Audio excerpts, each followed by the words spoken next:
Okay, we are not live. We are recording, not something I've done before. Usually I stream live. I am trying just to get an ending to this. Those that might have been watching last night saw that the game crashed twice during this boss fight, and every time it crashes, it takes, like 5 minutes at least to get back here. So I reloaded the game, went outside, rested, zoned in, then summoned the wyverns because the wyverns despawn when you go through the doorway for some reason. So we've got them back. I am going to attempt the Lantern King on his second or third turn of Phase 1 will cast Everything Ends, which dispels all our goodies. I have all the Smilodons and Magmatic charging the Lantern King. We're gonna see if we can get his health low enough to make it so that he does not do that. Okay, so that one can't charge. Is it because of the others in the way? Huh. Alright, so is it only the Peridot Wyvern has a breath weapon? Okay.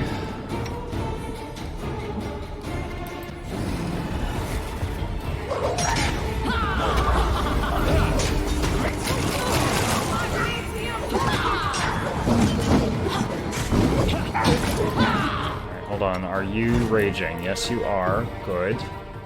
Good. She's still summoning her spell. Okay, we have summoned Nariad out now. Alright, so he's already casting Everything Ends, and we've got him down to like a third health.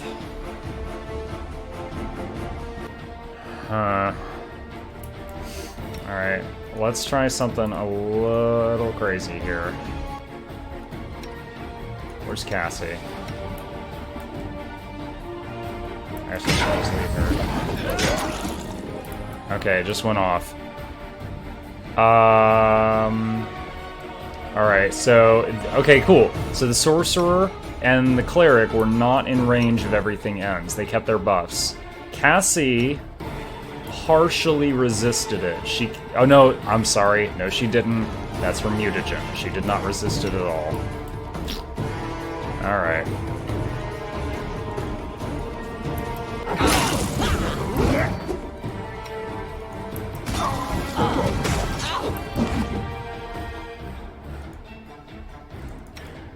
Okay, we need to do Resist Fear on the pets, because they're starting to freak out a bit. You need to come up here and do some heals. Throwing lots of minor AoE damage. Oh!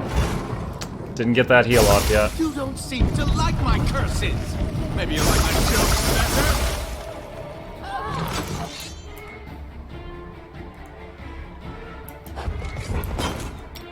Okay, did you get the haste off? Can't tell. Do you have haste? Yeah, you do have haste. Okay. So let us do Mass Bull Strength.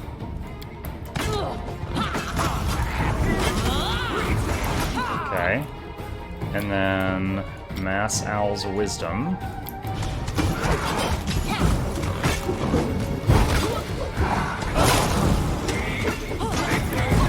Okay. And... Alright, so freedom of movement. 3 people of 6 in the party have freedom of movement.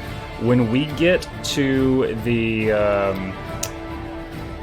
one of the phases, he summons like 12 Wild Hunt, and each of them has a paralysis aura. So by that time, I need freedom of movement on as many people as possible.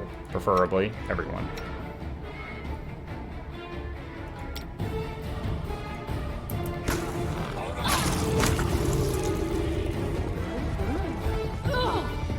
Wait, what just happened to Cassie? Oh, sickened? Wait, that's not what's crowd controlling her. There's something else. Stunned. Oh, 1 second. 1 second remaining. Okay. I can deal with that.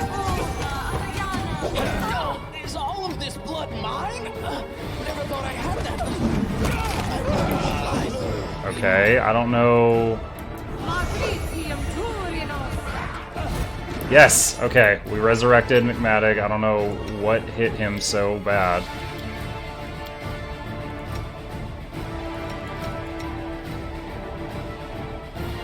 Is he CC'd?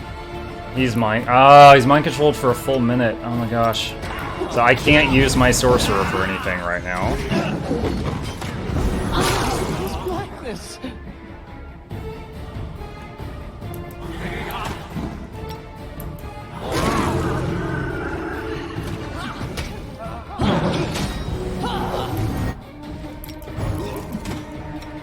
Use your Bane weapon. We haven't used that in a long time.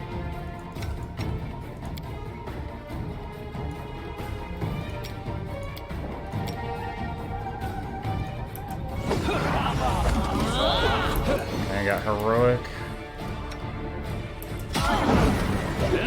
So I think Chuck might be just attacking us himself, which is fantastic. Alright. Alright, Bear's Endurance. We lost that when we got hit by the Mass Dispel type thing. Everything ends, I mean. Alright. And what else do we got here? Mass Cure Critical Wounds.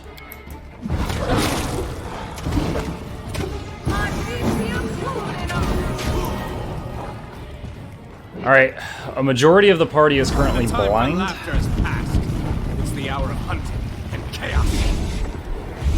Alright, lots of Wild Hunt.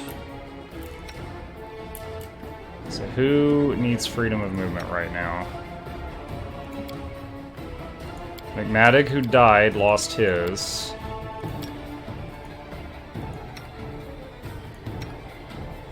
He's no longer crowd controlled. Nice.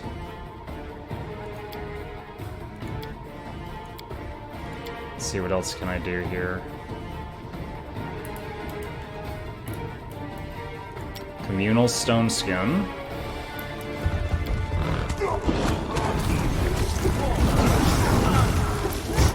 Okay. Oh, I'm nervous. Let's see. Let's do another big heal here if we can. Actually, wait, can I do that on someone a little further in? Oh, I thought that was going to require a touch. That's why. Okay. That's cool. That's cool. I'm surprised. Because I have a few people here that do not yet have freedom of movement on them. I'm surprised they're not paralyzed. Okay, do you have it? No, you don't. Alright, get that on cast if you can.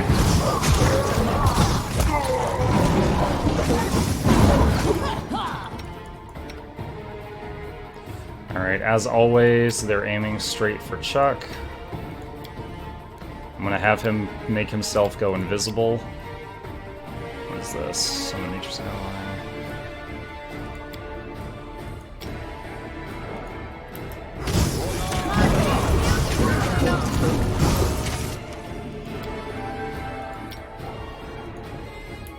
Alright, Chuck is trying to make himself go invisible right now.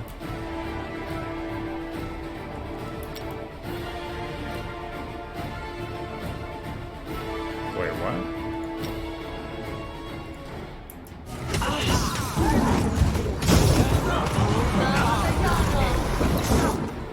Alright, I've used invisibility, resist arrows. I'm trying to keep him alive.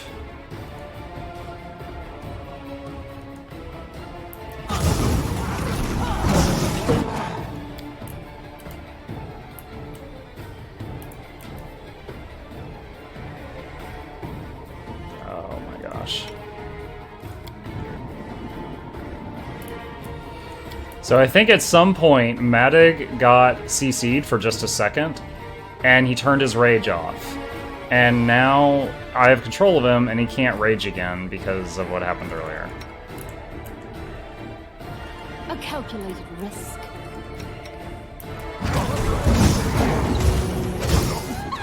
Dude, he's got... I've got so many people pumping heals into Chuck, and it's just, it's not enough.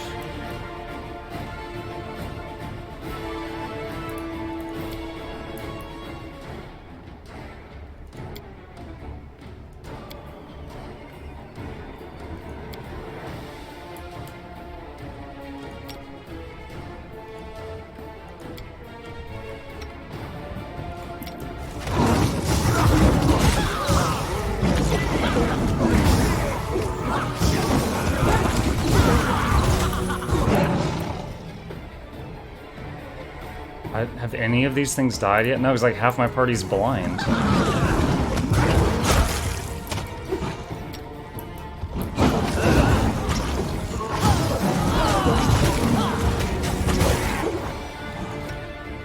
Okay. Oh boy.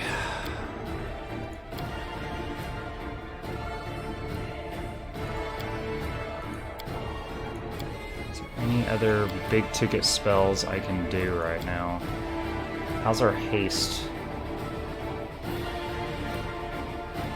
This has a minute and a half on it. Our haste is quite fine. Let's try Animate Dead.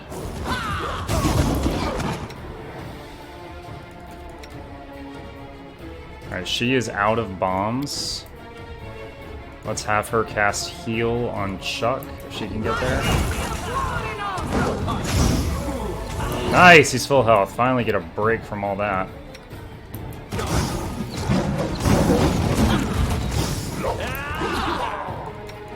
Okay. Let's cast Legendary Proportions on... Is there a Smilodon here that's not blind? I honestly don't think there is. I think every Smilodon is blind.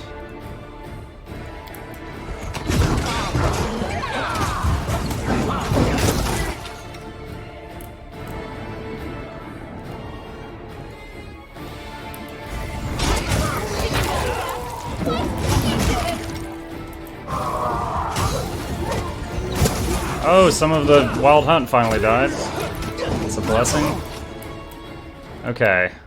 Do I have any remove? I have one remove blindness. Let's use it on our heavy hitter. Okay. And is he still fatigued? Yes. Okay. Let's cure the fatigue so that he can rage again. And what can I have you doing right now?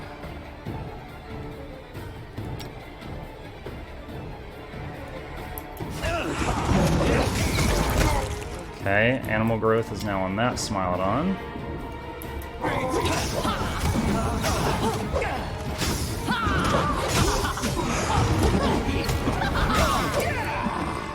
Just gonna be throwing buffs around, anything that's just gonna keep on paying out.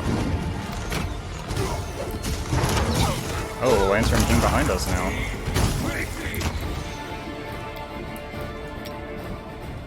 Using all the dinosaur bones.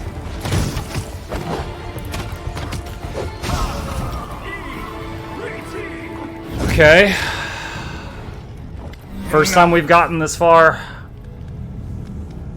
Is it done bugging out? As soon as the Horned Hunter's body disappears in the fire, the destroyed throne room is flooded with light. The Lantern King, in his true blazing form, appears in the middle of the room. His furious mask is ringed by fire. The games have ended. Time freezes like resin, trapping you and the Eldest in amber light, and this light grows brighter. The rays pass through you, pierce you, ruthlessly barring your most intimate secrets, fears, and desires. Something inside of you resonates with the light of the Eldest, your curse. It is like the splinter of an arrow that remains in the wound, a slow weapon crawling toward your heart. As soon as the rays touch it, it begins to heat up and then burns with intolerable pain. The Lantern King starts... Time for masks is over. Okay. You risk challenging an Eldest, and I accept the challenge. You will fight not a mere embodiment, but my true essence. This is my essence. I don't need magic or servile monsters to destroy you. Words are enough. Yes, words. I once told you, words spoken in the right time and place possess the power of a storm. You lightheartedly answer that you know what your power and essence are, in the dedication to bring order to chaos. I remember your answer. The world remembers it too. Your answer, your heart, your essence. Now, cursed keep. I'm taking this part of your soul, as I took away Nerissa's ability to love. What you called your essence is yours no more. The words of the Eldest fly toward you like an arrow, ready to give new force to the curse that already torments you. You have but an instant to reply. Will save. I'd have to roll a 15 or higher. Bluff. I'd have to roll a 12 or higher.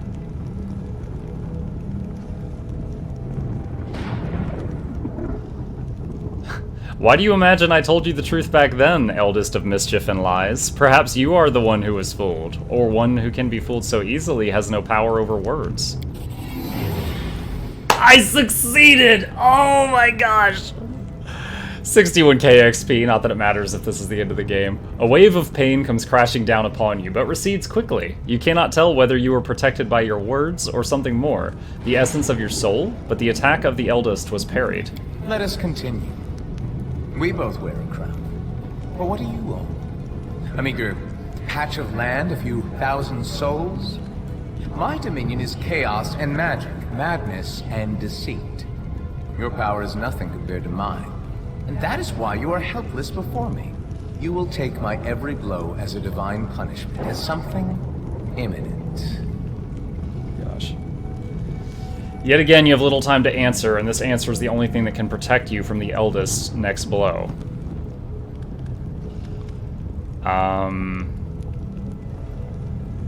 Wow, these knowledge checks. So I cannot possibly succeed at those.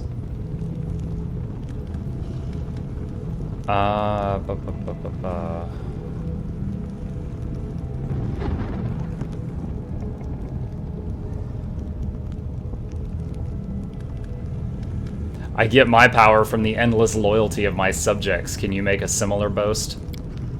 You feel strange, as if wrapped in an invisible veil that protects you from the eldest's wrath, and its source is yet your curse. It's bound you to your kingdom, but through this bond can pass not only pain and death, but power as well. I'm curious what you think of me, cursed king. Do you see me as a villain, or a simple joker? In truth, well, I'll never be able to conceive of the truth. Being an eldest means being one of the many strings that hold the world in place. Being an eldest means being such a vast and self-sufficient value that one's equals become strangers and one's inferiors are entirely insignificant. I am an eldest. Laughter, guile, transformation, that's what I am. And being what I am, I will let you feel a modicum of my loneliness. I will take away your pillar of strength.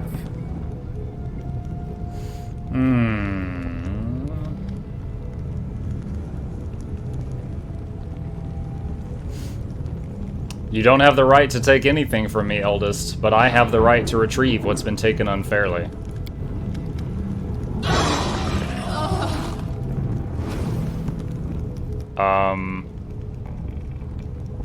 Oh, so did he just kill everyone else in the party?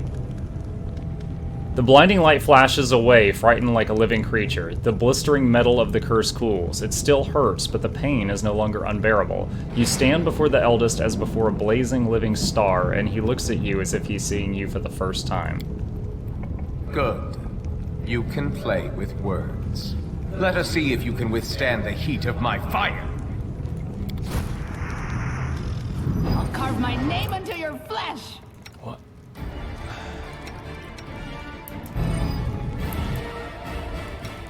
None of my people have action bars? Wait, so other... What? Only Muck has an action bar right now. Okay, no, okay, they just got theirs back. Dude, they lost all their buffs again. I'm sure I'll need to do resist fire in a moment. Alright, communal stone skin.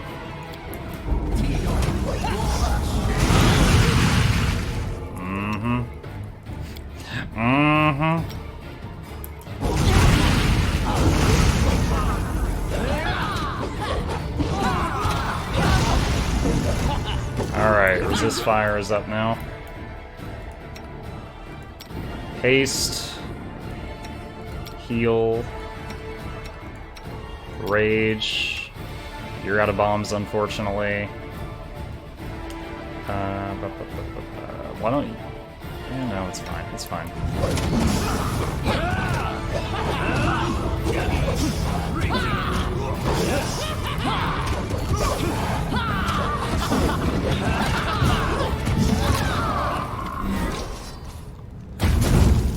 Few have had the chance to see a star die. Spots of cold, lifeless darkness cover the fiery form of the Lantern King.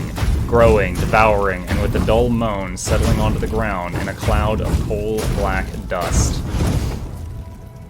But a moment later, right where the eldest crown lay burning, another shining image is born. It grows, turning into a familiar silhouette wearing a crown. Defeat. What a refreshing feeling. I don't remember sensing it for a dozen millennia. But what's next? How will you end this story? Listen, I know a good ending. Elegant and refined. The hero defeats a deity in battle.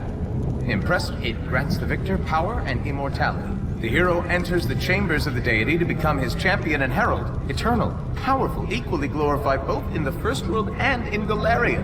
His kingdom healed from its wounds and flourished under the rule of the immortal champion. A beautiful ending, isn't it? And this legend is yours for the asking. Oh, okay.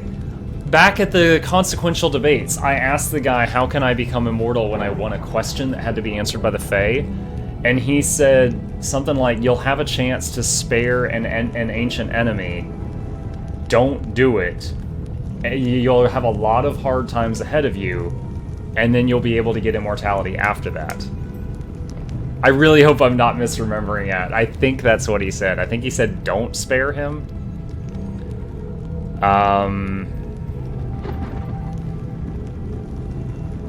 I'm just gonna try to kill him. Are you sure I can't kill you? I think I'll try. Did I tell you I don't like dying? Well, I don't. Perhaps we should stop this pointless exercise and speak seriously? Wait, what? I just clicked I wanted to attack him, and now that option's gone. Oh, thanks for all of the awesome choices. I will not bow to you, eldest. Don't get your hopes up. Lift the curse, return my kingdom to Galarian, and forget we exist, and I'll forget that you exist.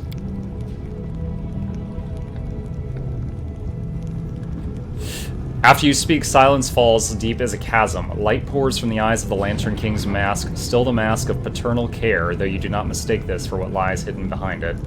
So be it. This performance has run its course. It would be unwise to continue it. Besides, I have no love of dying and returning to life.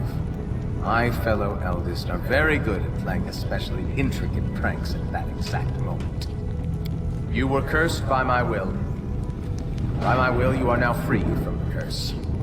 May the shackles be broken, fetters be loosened. What's been stolen will be returned. What's been divided will be made whole again. I say farewell, and release your kingdom to the material plane. I don't know if that was the correct ending. Be glad of your ordinary mortal life, and forget the gods of the first world.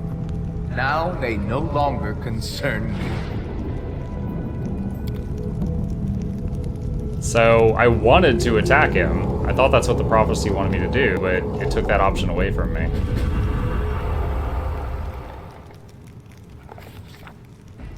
Now that the eldest and other spiteful beings wouldn't be bothering us, the king returned to his subjects and celebrated the victory and the end of the kingdom's miseries with great fanfare. Everything gradually returned to normal, including our exciting lives. Not always peaceful, but also not troubled by invasions from another world. And little by little, our heroes and the common folk began to forget the sorrows of the past. I'm kind of triggered by this, because he and her killed each other. He betrayed my kingdom, and we banished him, but he came back, and he and Jathal killed each other, and she ditched me. I'm guessing that's supposed to represent the player, but these four are all gone, or betrayers, or dead. Yet they're standing up there like the end of Star Wars. Under the wise leadership of the king, the stolen lands became a true country. There was still much to be done, of course, and some of it will need to be finished by our heroes' descendants. But there are no longer cut purses on every corner, and the peasants aren't afraid some new self-proclaimed chief will show up and strong-arm himself into power. The stolen lands are called the Land of Popular Rule, for in these lands, common people feel fully in control of their fates. Unfortunately, the total absence of authority allowed one of the richest regions in the kingdom to proclaim itself an independent republic, and retrieving those territories came at a rather high price for the king. Just half a year after the war with the First World, Gault moved its troops to the southern border of the kingdom. Their attack was rebuffed. The enemy state's infantry could do little against soldiers who were skilled with their swords and knew the we've been military fighting arts demons. better than the alphabet.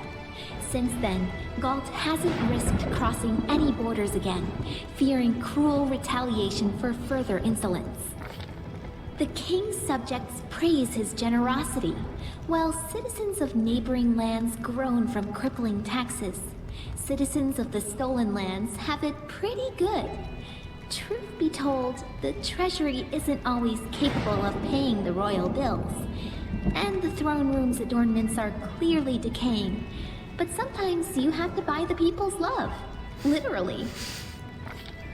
No kingdom can function Literally without buy its their love. nobility, and the kingdom in the stolen lands is no exception.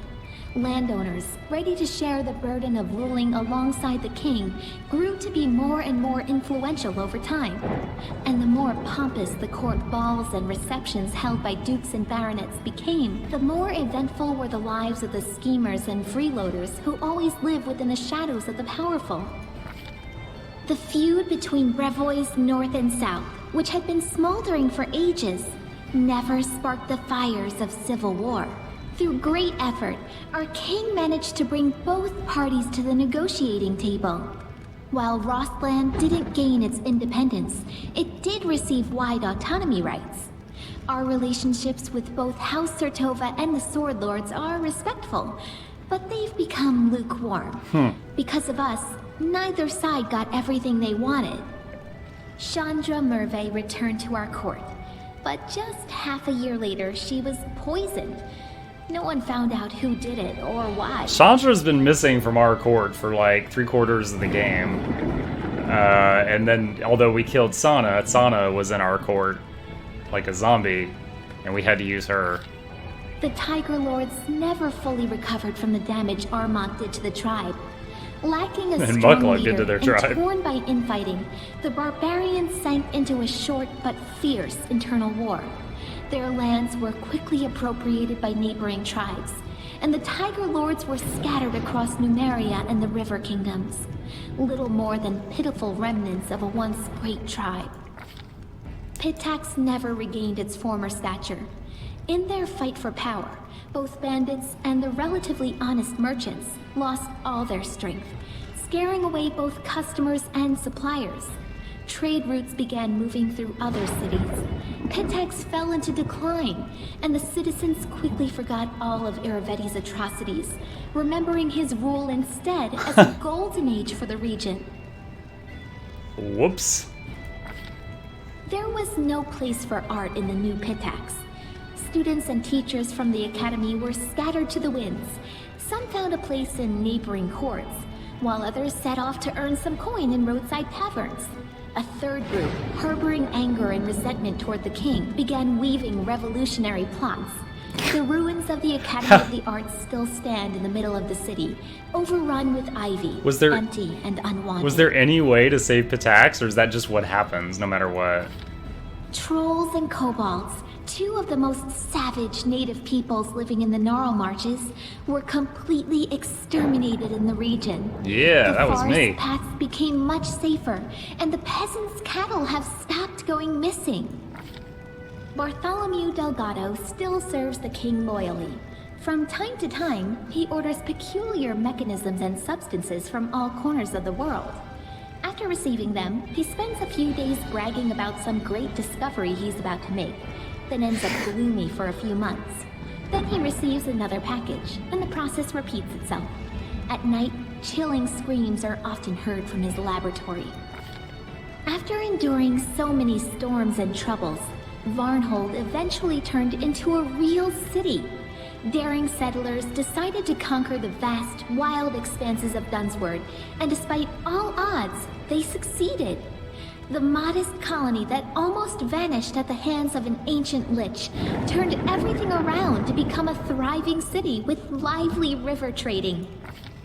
After the kobolds and mites disappeared, the empty caves beneath the old sycamore quickly became home to all kinds of disgusting critters. Well, stay out of there. Giant centipedes being the most innocent and pleasant of them. Attempts have been made to clear out the caves, but it never takes long for something to take up residence again. In the end, Burn it down a if it's decision that big was a made deal. to block the entrances and burn the giant tree down. Okay, destroying great the minds. bridge that held up the ceiling of the caves. So you could either leave the tree alone and avoid it, or burn it down if it's really a problem. Oleg's trading post continues to thrive, attracting even more travelers. Much to its owner's displeasure, a small town is springing up around it. Despite Oleg's grumbling, he and his wife are well regarded by everyone, and Svetlana was even elected town chief. Jod and Keston, after surviving the bloom, remained loyal to the king they followed through thick and died thin, in the and bloom. they continue to serve as court advisors to this day. The austere priest and the gloomy confused. warrior regularly argue over the proper way to govern the state, as well as which of the two rulers should hear out first. Some things never change. Keston Gares took a post as chief of the kingdom's guard. The former heir to a noble family never returned to Brevoy, severing all ties to his kin. However, a few years after the victory over the First World, a girl arrived from Brevoy and soon married Keston. They say Keston started smiling a lot more after that. Childhood sweetheart? Jod remained loyal to the king to I the still end thought of he his died days, in the bloom. healing Like, the we sick made a hospital and generously named it after sharing him his austere in wisdom his with anyone memory. who wished to hear it, and some who didn't. Having fulfilled his duty to the ruler, Erastel's priest peacefully departed this world, surrounded by friends and disciples. Stay a while and listen. Having participated in Lamashtu's ritual, Olika gave birth to a strong and healthy baby. Sadly, the child grew into an unruly and violent adolescent. Having maimed a peer at just 10 years of age, the boy escaped to the Gnarl Marches, fleeing the rage of a mob that tore his mother to pieces instead. Oh my god. No one knows what happened to the lad, but legends of Lamashtu's child, who sometimes kills lost travelers and sometimes leads them to safety, are passed on by word of mouth throughout Oh my the area. god. I feel bad for the mom, going through all that work to make her kid be born alive, like no medicine can help it, so she resorts to the spooky stuff, and then the kid gets killed later. Breinhardt became a loyal ally and trade partner of the kingdom. We never found and Darwin Breinhardt. himself It bugged had been out. Seen as a frequent guest in the capital. The elegant monarch of the neighboring kingdom has broken many hearts at court. After his visits, many young guards and servants have been seen staring through windows, sighing wistfully about something. Okay, so this is a minor thing that they would need to fix. In my game, Darwin never came back and invited me to Breinhardt, and lots of people were saying on the forums that it was bugged at that moment in time. I know it wasn't bugged a few weeks ago, because my second playthrough that got past that point did finish this quest, but in this playthrough I was not able to finish this quest. But it's the ending here is acting like I did. It's like not even checking the quest status before playing this card. The lizard folk of the Longtail tribe returned to live on the shores of Candlemere, but they couldn't return to their ancient way of life. Living alongside people, the lizard folk adopted their behaviors, habits, and even religion. More and more of the Longtail tribe pray not to the spirits of their ancestors, but to Erastil or Gorum. They even began to forget their original language. I hope someone writes down their songs and legends before they all sink into oblivion. Evindra was glad to see the Lantern King's plans Castle turn on to an dust. elephant. She spent some time helping restore the kingdom after the calamity, then returned home to the First World. They say the rebellious spirit of her cousin Nyrissa awoke within her as well. Evindra is said to recount our story to the Fae, encouraging them to question the power and might Okay. of the eldest. When it says the spirit of Nerissa awoke within her, I was like, oh crap. And then I was like, oh, they just mean that she's got a rebellious streak, not that she's about to attack us and murder us for thousands of years. Not that part. After the victory over the Lantern King, the storyteller abandoned his affairs and began spending a lot of time alone in contemplation. He eventually bid farewell to the king and left his lands. But I suspect the inhabitants of Golarion haven't heard the last of this mysterious traveler, for his own story is hardly finished.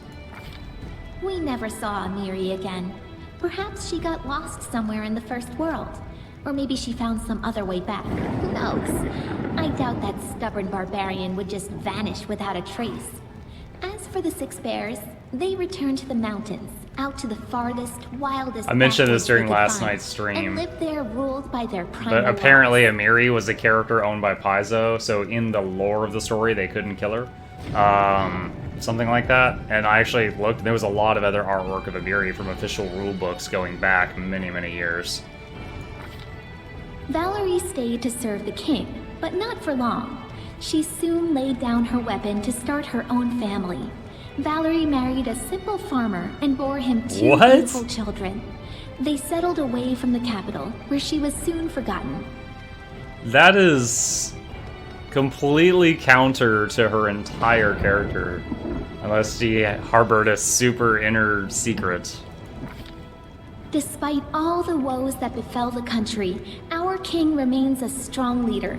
Many noble houses from neighboring lands wouldn't hesitate to be related to him, and they regularly send a variety of marriage proposals. As for myself, the author of this book, Lindsay, who never chose a pretty nickname, I stayed here, within my own book, to watch what happens in the kingdom, and one day write this epilogue.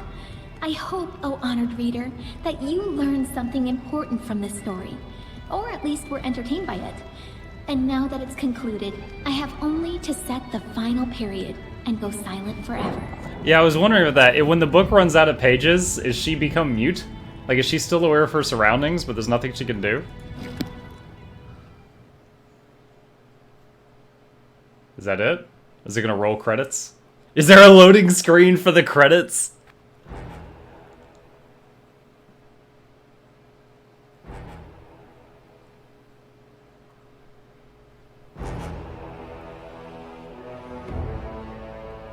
Okay, I guess that's it. Alright, well, if you are watching this on YouTube, because this is a recording, it's not playing live, thank you for sitting through this whole series. But that was the ending of Pathfinder Kingmaker with the decisions that we made.